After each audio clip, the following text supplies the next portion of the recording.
What's up, everyone? Welcome to episode 175 of the Idiotic Sports Talk. I'm your host, Liam Gavin, coming to you live from my bedroom, and I just want to give you all the Eastern Conference Finals recap. The Heat beat my Celtics in 7 games. The Heat were the 8 seed, the Celtics were the 2. In Game 1, they steal the victory in Boston. The Heat do. They win 123-116. Butler, 35 points. Bam with 20. Vincent and Strus with 15 each. Caleb Martin and Kyle Lowry with 15 each off the bench. As for Jason Tatum, 30 points.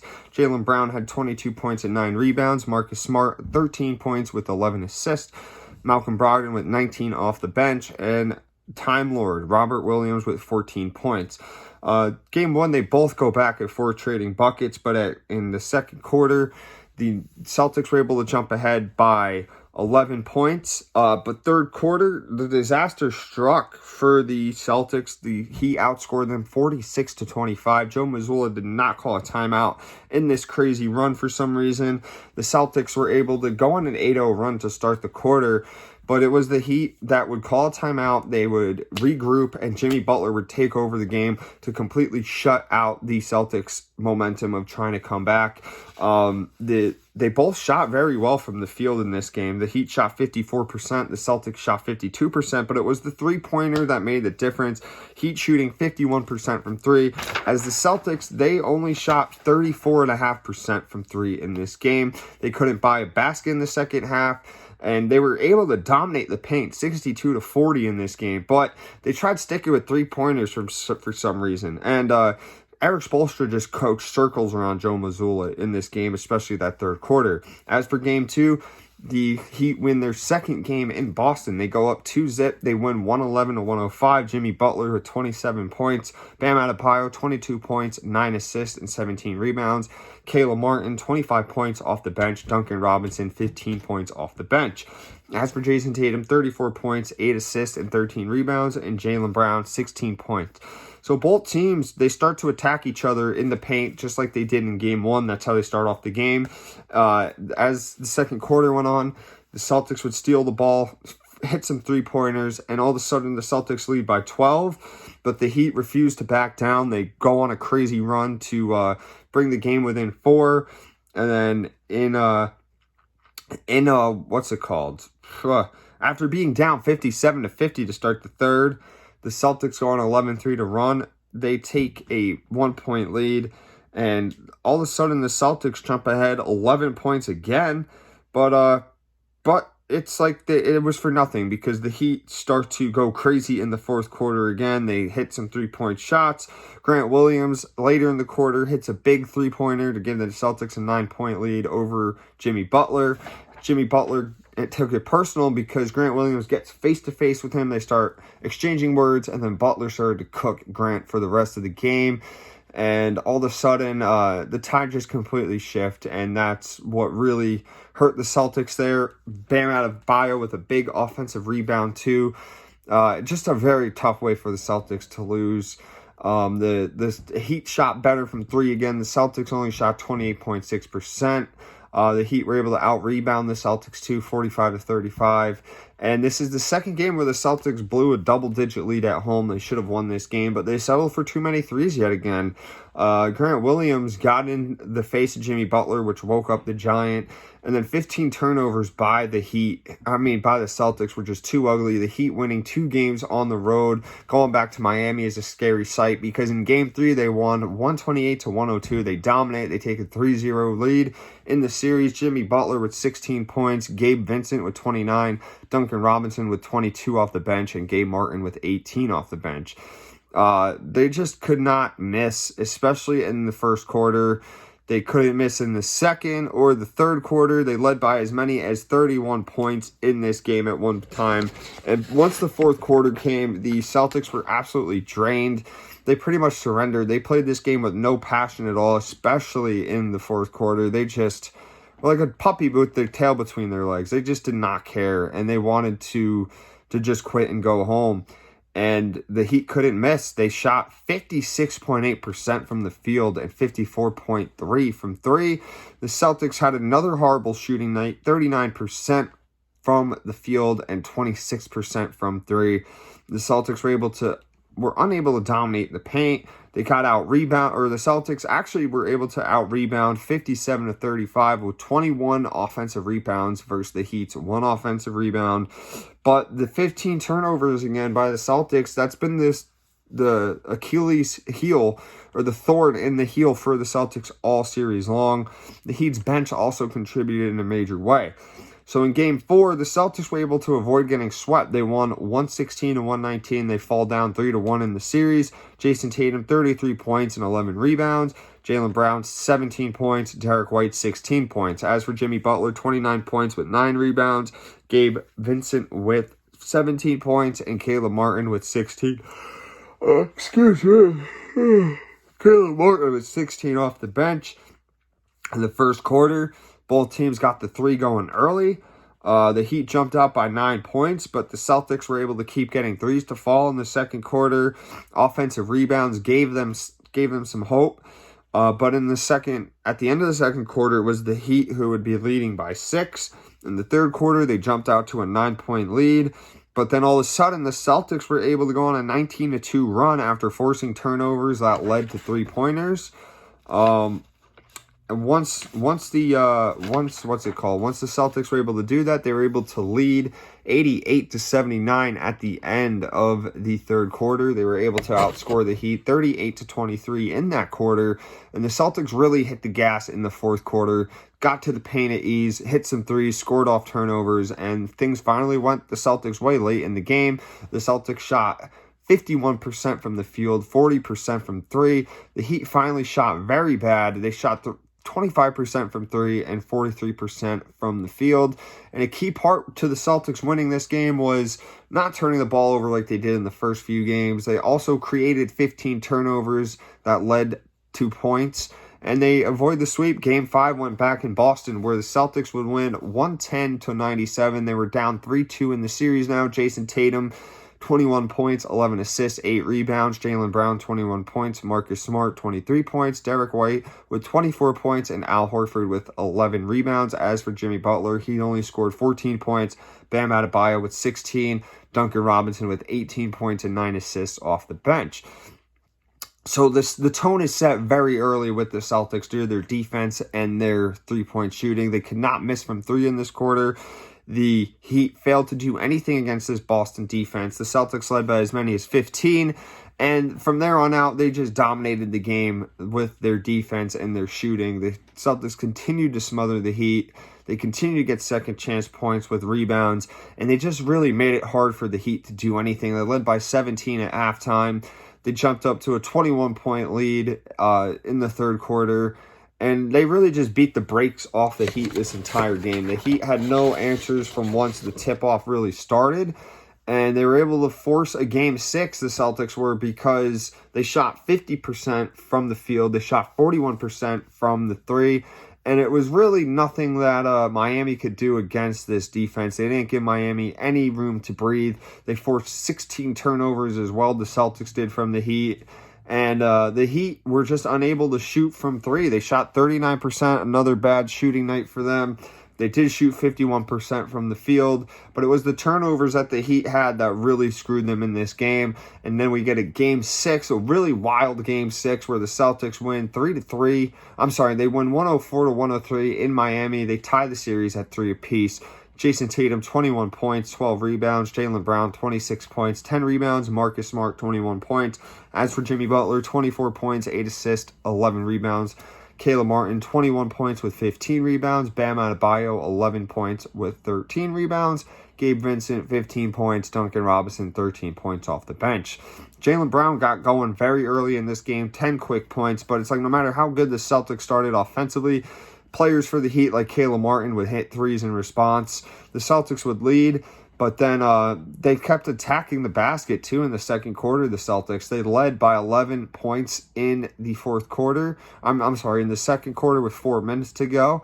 But, of course, the Heat did what they did best. They chipped away at the lead, and they were able to cut the game down to just 4 points. The Celtics defense turned into early offense in the third quarter. The Celtics got their 3 to fall as well, and they jump ahead with 13 points with 3 minutes to go in the third. But, the Heat had to do what they had to do. They come back and they're able to close the quarter only down by 7. And then the fourth quarter is where things got really weird. The Heat go on 11-3 run. They wound up leading by 1 point with just a few minutes to go. And the Celtics were able to start responding again. They go on a 7-0 run, but the Celtics get a Derek White 3, a Marcus Smart, and 1. And all of a sudden, with under 3 minutes to go, they're up by 9 points. Jimmy Butler takes the ball in his own control. He goes on a run. The Celtics lead 101-100. Tatum misses a layup, and Duncan Robinson goes to win the game with a 3. He misses it. Smart gets the rebound. He's fouled. He makes the first free throw, misses the second, and then with 20 seconds to play, Butler is fouled with 3 seconds left. He gets to shoot three free throws. He makes all of them. The Celtics are down 103-102. Marcus Smart goes to shoot a 3 for the win. He misses, but with 0.2 of a seconds left, Derek White taps it in. They get the win and live to see another game. The Celtics were able to shoot 43% from the field, but they shot 20% from 3, which was horrible, while the Heat shot 46.7% from the 3. And honestly, the Heat should have won this game. They really should have won this game. The Celtics tried giving them this game with horrible three-point shooting, turning the ball over 12 times. But luckily, Derek White made a fantastic play. We get a Game 7 in Boston. Would the Celtics be the first team to ever come back from a 3-0 deficit in the NBA history? Sadly, that answer is no, because in Game 7, the Heat win the series 103-84. Jimmy Butler, 28 points, 6 assists, 7 rebounds. Caleb Martin, 26 points and 10 rebounds. Bam Adebayo, 12 points, 7 assists, and 10 rebounds. As for Jaylen Brown, 19 points with 8 rebounds. Jason Tatum, 14 points with 11 rebounds. And Derek White with 18 points. So in the first quarter, Jason Tatum gets hurt right away. Twists his ankle with 26 seconds into the game. And from there on out, that pretty much set the tone for the game. The Celtics just kept missing from 3. The Heat couldn't miss from 3. And it just got really ugly as halfway through the halfway through the game, the Heat led by as many as 15 points. They just had no response to Celtics. Next thing you know, third quarter comes around. The Celtics finally cut the lead to about 7. And Derek White goes on this crazy run trying to keep his team in it, but he gets called for traveling. He gets called for an offensive foul after making some buckets, and that swung the momentum right back to the Heat. The Heat led by as many as 24 in the fourth quarter.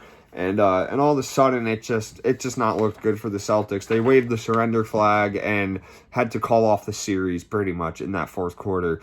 So we'll look at the series stats. Jimmy Butler, 24 points per game, 7 rebounds per game, 6 assists per game. Caleb Martin, 19.2 points per game. Bam Adebayo, 14.5 points per game with 9 rebounds per game. Gabe Vincent, 13 points per game in 6 games. Duncan Robinson with 11.5 points per game off the bench. Jason Tatum, 25 points per game, 10 rebounds per game, and 5.5 assists per game. Jaylen Brown with 19 points per game. Derek White, 14 points per game, and Smart with 13 points per game. So let's look at the field goal shooting. The Heat shot way better. They shot 47.9%. The Celtics shot 46%. And three-pointer is what really made the difference. Heat shot 43% from 3. Celtics shot 30% from 3. And how about the free throw shooting, too? Heat shooting 82.7%. The Celtics shooting 78.6%. The rebounding went to the Celtics 289 to 284. The offensive rebounding also went to the Celtics 77 to 65. The points inside the paint, the Celtics controlled that 328 to 298. And the blocks, the Celtics had themselves a block party this series, 45 to 22. But it was the steals for the Heat, 51 to 42. Turnovers, the Celtics had 91 turnovers, which is absolutely disgusting, while the Heat had 79. And the bench points, the Heat won that battle too, 249 to 171. The Heat shot the ball way better than the Celtics, especially from 3. It's like they couldn't miss from three in this series, as the Celtics were live by the three, die by the three, because if the threes fell, they won, but if they couldn't shoot the three, they'd lose, and the Celtics always dominated the paint in this game. They were able to out-rebound, outscore the Heat, and also block shots, but what killed the Celtics was the turnovers, as I mentioned earlier, and then the bench, especially guys like Caleb Martin, stepped up and killed the Celtics. Celtics bench did not show up. I get Malcolm Brogdon hurt his elbow after game 3. Maybe if he was healthy, the Boston's bench would have been better. And don't forget about Joe Mazzulla, the head coach for the Celtics, absolutely outclassed and outcoached by Eric Spoelstra. And Jason Tatum, he had his moments, but he was also bad in this series as well. But it was really Jaylen Brown who sold in this game, especially 8 turnovers inside Game 7. This series should have ended in 5 games for the Celtics, but they blew 2 13-point leads at home in Games 1 and 2, and that pretty much is what defined the series right there. The Heat just wanted it more. Their players were hungrier. Eric Spoelstra is a very good coach. He coached up the squad very well, and that's why they're Eastern Conference champs, and they're going to compete for a championship. As much as I hate them, I have to respect them. They came into the playoffs as the 8th seed in the East, and now are the only now the second 8th seed in NBA history to make the finals. They were the 7th seed, but they lost their playing game to the Hawks. They came 3 minutes away from losing to the Bulls and not even making the playoffs in their second playing game, but their determination didn't allow that. They get in as the 8th seed. They smoke the Bucks in 5. They handled the Knicks in 6, and then they beat my Celtics in 7. And they have some dogs on that squad. Obviously, Jimmy Butler, but you can't forget about Caleb Martin either. He elevated his game so much this postseason.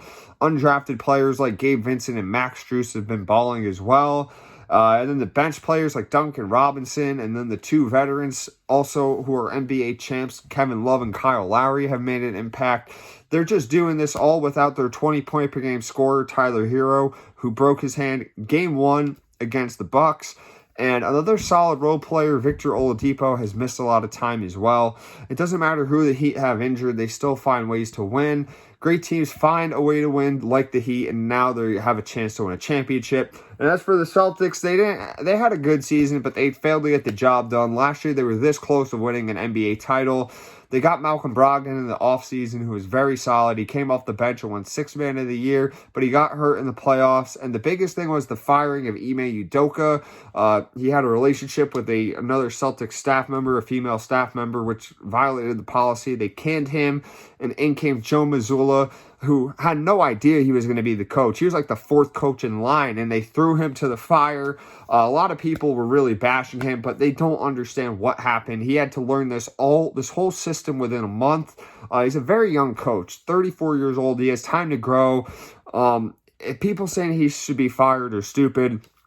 Things take time, especially as a coach. He had a lot of bonehead moves, but at times he showed some improvement. And say what you want about him, but he coached his team to the 2nd seed in the East, the 2nd best team in the NBA, a 57-25 record, and they brought him to Game 7 of the Eastern Conference Finals, came 1 game short of making it back to the finals.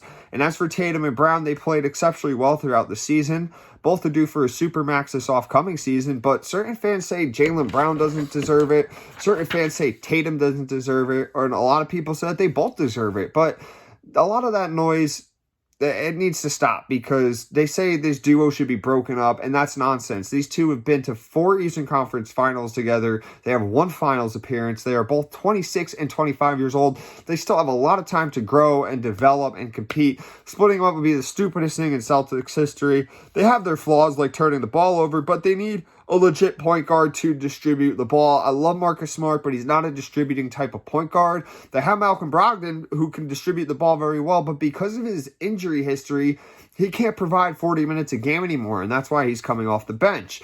And people saying Mazzulla needs to be fired and this duo of Tatum and Brown need to be split, they just need to shut up. They're so impatient. They need to realize things take time. And you know what? I still love my Celtics no matter what happens. I'll never stop cheering for them. So let's go Celtics. That's it for the Eastern Conference Finals recap. Don't forget to follow me on my Instagram. Subscribe to my YouTube channel, and do what you can to promote my content. Thank you all. Have a wonderful night.